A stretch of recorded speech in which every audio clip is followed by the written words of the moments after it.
ಎಲ್ರಿಗೂ ನಮಸ್ಕಾರ. ನಾನು ಅನಿಲ್. ಇವತ್ತಿನ ಯೂಟ್ಯೂಬ್ ಚಾನಲ್ಗೆ ಸ್ವಾಗತ. ಇವತ್ತಿನ ಈ ವಿಡಿಯೋದಲ್ಲಿ ಯಾವುದ್ರ ಬಗ್ಗೆ ಮಾತಾಡಬೇಕು ಅಂತ ಅಂದ್ಕೊಂಡಿದ್ದೀನಿ ಅಂದರೆ, ಒಂದು ಸಣ್ಣ ಕಥೆನ ಮೊನ್ನೆ ತಾನೇ ಓದಿದೆ. ಆ ಸಣ್ಣ ಕತೆ ಯಾವ ರೀತಿ ಇದೆ ಅಂತ ಈ ವಿಡಿಯೋದಲ್ಲಿ ನಾನು ಮಾತಾಡ್ತೀನಿ. ಕತೆ ಯಾವ ರೀತಿ ಸ್ಟಾರ್ಟ್ ಆಗುತ್ತೆ ಅಂದರೆ, ಒಬ್ಬ ಬಡ ರೈತ ಇರ್ತಾನೆ. ಅವನ ಹೊಲದಲ್ಲಿ ಒಂದೇ ಒಂದು ಮರ ಇರುತ್ತೆ. ಆ ಮರ ಯಾವುದಂದರೆ ಸೇಬಿನ ಮರ. ಆಮೇಲೆ ಆ ಮರದಲ್ಲಿ ಒಂದೇ ಒಂದು ಹಣ್ಣು ಬಿಟ್ಟಿರುತ್ತೆ. ಆ ಹಣ್ಣನ್ನು ಅವನು ಕಿತ್ಕೊಂತಾನೆ.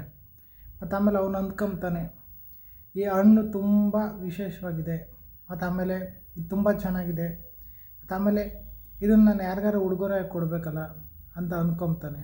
ಆಮೇಲೆ ಆ ಹಣ್ಣನ್ನು ತಗೊಂಡು ಯಾರಿಗೆ ಕೊಡೋಣ ಅಂತ ಯೋಚನೆ ಮಾಡ್ತಿರ್ಬೇಕಾರೆ, ಈ ಊರಿನ ಆಳ್ತಿರ್ಬೇಕಾದ್ರೆ ಈ ಊರನ್ನ ಆಳೋವಂಥ ರಾಜ ಇರ್ತಾನೆ. ಆ ರಾಜ ಬಂದುಬಿಟ್ಟು ಈ ಊರನ್ನು ಸುರಕ್ಷವಾಗಿ ನೋಡ್ಕೊತಿರ್ತಾನೆ. ಈ ರೈತನಿಗೆ ಆ ರಾಜನ ನೆನಪಾಗುತ್ತೆ. ಅದಕ್ಕೆ ರಾಜನ ಹತ್ರ ಹೋಗಿ ಈ ಸೇಬನ್ನು ಕೊಡಬೇಕು ಅಂತ ಅಂದ್ಕೊತಾನೆ. ಆಮೇಲೆ ಇವನು ಅರಮನೆಗೆ ಹೋಗ್ಬಿಟ್ಟು ರಾಜನ ಹತ್ರ ಹೋಗಿ, ಸ್ವಾಮಿ, ಈ ಹಣ್ಣು ನನ್ನ ತೋಟದಲ್ಲಿ ಬೆಳೆದಿದೆ, ಇದು ನನ್ನ ತೋಟದಲ್ಲಿ ಇರೋ ಮರದಲ್ಲಿರೋ ಒಂದೇ ಒಂದು ಹಣ್ಣು, ಇದು ಈ ಹಣ್ಣು ಬಂದ್ಬಿಟ್ಟು ತುಂಬ ವಿಶೇಷವಾಗಿದೆ ಅಂತ ಹೇಳಿ ಈ ಹಣ್ಣನ್ನು ಕೊಡ್ತಾನೆ. ಮತ್ತು ಆಮೇಲೆ ರಾಜ ಇದ್ದು, ಈ ಹಣ್ಣೇನು ಎಲ್ಲ ಹಣ್ಣುಗಳ ರೀತಿಯೇ ಇದೆ, ಇದರಲ್ಲೇನು ವಿಶೇಷ ಇದೆ ಅಂತ ಅಂದ್ಕೊಂಡು, ಮತ್ತು ಆಮೇಲೆ ಆ ರೈತ ತುಂಬ ಕಷ್ಟಪಟ್ಟು ಬೆಳೆದಿದ್ದಾನೆ, ಮತ್ತು ಇದನ್ನು ಬೇಜಾರು ಮಾಡಬಾರ್ದು ಅಂತ ಅಂದ್ಕೊಂಡು ಅವನು ಈ ಹಣ್ಣನ್ನು ತಗೊಳ್ತಾನೆ. ಮತ್ತು ಆಮೇಲೆ ರೈತನ ಕೇಳ್ತಾನೆ, ನೀವು ಹೆಂಗೆ ಬಂದ್ರಿ ಅಂತ. ನಾನು ನಡ್ಕೊಂಬಂದೆ ಅಂತ ಹೇಳ್ತಾನೆ. ಅದಕ್ಕೆ ರಾಜ ಇದ್ದು, ಇವನು ತುಂಬ ಬಡವ ಇದ್ದಾನೆ, ಮತ್ತು ಆಮೇಲೆ ಇವನು ಮನೆ ಕಡೆ ನೋಡಿದ್ರು ಏನೂ ಇಲ್ಲ ಅಂತ ಅಂದ್ಕೊಂಡು ರಾಜ ಏನು ಮಾಡ್ತಾನೆ, ಇವನಿಗೊಂದು ಕುದುರೆ ಮತ್ತು ಅದ್ರ ತುಂಬ ಸ್ವಲ್ಪ ಚಿನ್ನಗಳೆಲ್ಲ ಕೊಟ್ಟು ಕಳಿಸ್ಬಿಡ್ತಾನೆ. ಬಡ ರೈತ ಕುದುರೆ ಮೇಲೆ ಬರ್ತಾನೆ ಊರಿಗೆ. ದಾರಿನಲ್ಲಿ ಬರಬೇಕಾದ್ರೆ ಅಲ್ಲೇ ಒಬ್ಬ ಶ್ರೀಮಂತ ರೈತ ಇದನ್ನು ನೋಡ್ತಾನೆ. ಇವನಿಗೆ ಆಶ್ಚರ್ಯ ಆಗ್ಬಿಡ್ತದೆ, ಈ ಬಡ ರೈತ ಏನು ಈ ರೀತಿಯಾಗಿ ಬರ್ತಿದ್ದಾನಲ್ಲ, ಇವತ್ತು ಕುದುರೆ ಮೇಲೆ ಬರ್ತಿದ್ದಾನೆ, ಮತ್ತು ಆಮೇಲೆ ಚಿನ್ನದ ನಾಣ್ಯಗಳೆಲ್ಲ ಇದ್ದಾವೆ, ಮತ್ತು ಯಾವ ರೀತಿ ಸಿಕ್ಕಿರ್ಬೋದು ಇವನಿಗೆ ಅಂತೆಲ್ಲ ಇವನು ಆಶ್ಚರ್ಯ ಪಡ್ತಾನೆ. ಆಮೇಲೆ ಆ ಕುದುರೆ ನಿಲ್ಲಿಸ್ಬಿಟ್ಟು ಕೇಳ್ತಾನೆ ಬಡ ರೈತನ, ಈ ಶ್ರೀಮಂತ ರೈತ. ಅದಕ್ಕೆ ಈ ಬಡ ರೈತ ಹೇಳ್ತಾನೆ, ನಾನು ಹಿಂಗೆ ಒಂದು ಹಣ್ಣಿತ್ತು, ಅದನ್ನು ತಗೊಂಡೋಗಿ ರಾಜನ ಕೊಟ್ಟೆ, ಹಿಂಗಾಯಿತು ಅಂತ ಎಲ್ಲ ಹೇಳ್ತಾನೆ. ಮತ್ತು ಆಮೇಲೆ ಈ ಶ್ರೀಮಂತ ರೈತ ಏನು ಅಂದ್ಕೊಂತಾನಂದರೆ, ನಾನು ನನ್ನ ಹೊಲದಲ್ಲಿರೋ ಹಣ್ಣುಗಳೆಲ್ಲ ಇದ್ದಾವೆ, ಈ ಹಣ್ಣುಗಳನ್ನೆಲ್ಲ ಕಿತ್ಬಿಟ್ಟು ತಗೊಂಡೋಗಿ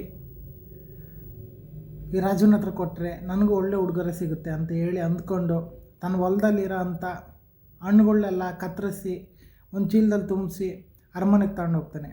ಮತ್ತು ಅಲ್ಲಿ ಹೋಗ್ಬಿಟ್ಟು ಯಾವ ರೀತಿ ಬಡ ರೈತ ಏನೇನು ಹೇಳಿರ್ತಾನೋ ಅದೇ ರೀತಿಯೇ ಇವನು ಹಂಗೆ ಹೇಳ್ತಾನೆ.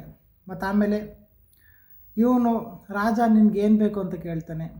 ನೀವೇನು ಕೊಟ್ಟರು ನಂಗೆ ಸಂತೋಷ ಅಂತ ಹೇಳ್ತಾನೆ. ಅದಕ್ಕೆ ರಾಜ ಇತ್ತು ಇವನ್ನ ನೋಡ್ತಾನೆ, ಇವನು ಯಾವ ರೀತಿ ಇದ್ದಾನೆ ಅಂತ. ಇವನು ಬಂದು ಗಾಡಿನಲ್ಲಿ ಬಂದಿರ್ತಾನೆ, ಮತ್ತು ಆಮೇಲೆ ಇವನ ವೇಷಭೂಷಣೆಗಳೆಲ್ಲ ಚೆನ್ನಾಗಿರ್ತದೆ, ಇವನ ಸ್ಥಿತಿಗೆಲ್ಲ ಅನುಕೂಲವಾಗಿರ್ತದೆ. ಇದನ್ನು ನೋಡಿಬಿಟ್ಟು ಇದು ರಾಜ ಇದ್ದು, ನಾನು ಇವನಿಗೆ ಕುದುರೆ ಮತ್ತು ಬೇರೆದೇನು ಕೊಡೋದು ಬೇಡ ಅಂತ ಅಂದ್ಕೊಂಡು ಅವನು ಬಡ ರೈತ ಕೊಟ್ಟಿರ್ತಾನಲ್ಲ ಸೇಬು, ಇವನಿಗೆ ವಾಪಸ್ಸು ಇವನಿಗೆ ಕೊಡ್ತಾನೆ. ಆಮೇಲೆ ರಾಜ ಹೇಳ್ತಾನೆ, ಇದು ನನಗೆ ಒಬ್ಬ ರೈತ ಕೊಟ್ಟಿರೋದು ವಿಶೇಷವಾಗಿರೋದಂಥ ಹಣ್ಣು, ಇದು ನಂಗೆ ತುಂಬ ಇಷ್ಟವಾಗಿರೋ ಹಣ್ಣು, ಹಾಗಾಗಿ ಇದು ನೀನೇ ತಗೋ, ಇದು ತುಂಬ ಎಲ್ಲದಕ್ಕಿಂತ ವಿಶೇಷ ಅಂತೇಳಿ ಅವನ ಕೈ ಕೊಡ್ತಾನೆ. ಅದು ಆಮೇಲೆ ಶ್ರೀಮಂತ ರೈತ ಇದ್ದು ತುಂಬ ಬೇಜಾರು ಮಾಡ್ಕೊಂಬಿಟ್ಟು, ನನಗೇನೂ ಸಿಗಲಿಲ್ಲಲ್ಲ, ಮತ್ತು ಆಮೇಲೆ ಅವನು ತುಂಬ ಆಸೆ ಇಟ್ಕೊಂಬಂದಿರ್ತಾನೆ, ನನಗೆ ರಾಜ ಏನಾದ್ರು ಕೊಡ್ತಾನೆ, ಆಮೇಲೆ ನನಗೆ ಇನ್ನೂ ಅನುಕೂಲ ಆಗುತ್ತಂತ. ಆದರೆ ನೋಡಿದ್ರೆ ಲಾಸ್ಟಿಗೆ ಕೊನೆಯಲ್ಲಿ ಹಣ್ಣನ್ನು ನೋಡಿಬಿಟ್ಟು ನಿರಾಸೆ ಆಗ್ಬಿಟ್ಟು ಮತ್ತೆ ವಾಪಸ್ಸು ತನ್ನ ಊರಿಗೆ ಹೊರಟೋಗ್ತಾನೆ. ಮತ್ತು ಆಮೇಲೆ ಇದರ ಅರ್ಥ ಏನಂದರೆ ಏನಿಲ್ಲ, ಇದ್ರ ನೀತಿ ಏನಂದರೆ, ನಾವು ಅಕಸ್ಮಾತಾಗಿ ನಮಗೆ ಏನು ಬೇಕಾದ್ರೂ ಸಿಕ್ಬಿಡುತ್ತೆ. ಮತ್ತು ಆಮೇಲೆ ಏನಂದರೆ, ಇದು ನಾವು ನಿರೀಕ್ಷೆ ಇಲ್ಲದಾಗ ಎಲ್ಲವೂ ಸಿಕ್ಬಿಡುತ್ತೆ. ಆಮೇಲೆ ನಾವು ಯಾವಾಗ ನಿರೀಕ್ಷೆ ಇಟ್ಕೊಂಡಿರ್ತೀವೋ ಅವಾಗ ನಮಗೇನೂ ಸಿಗೋಲ್ಲ ಅನ್ನೋದು ಇದರ ಅರ್ಥ. ಎಕ್ಸ್ಪೆಕ್ಟೇಷನ್ ಯಾವಾಗ ಇಟ್ಕೊಂತೀವೋ ಆವಾಗ ನಮಗೇನು ಸಿಗಲ್ಲ.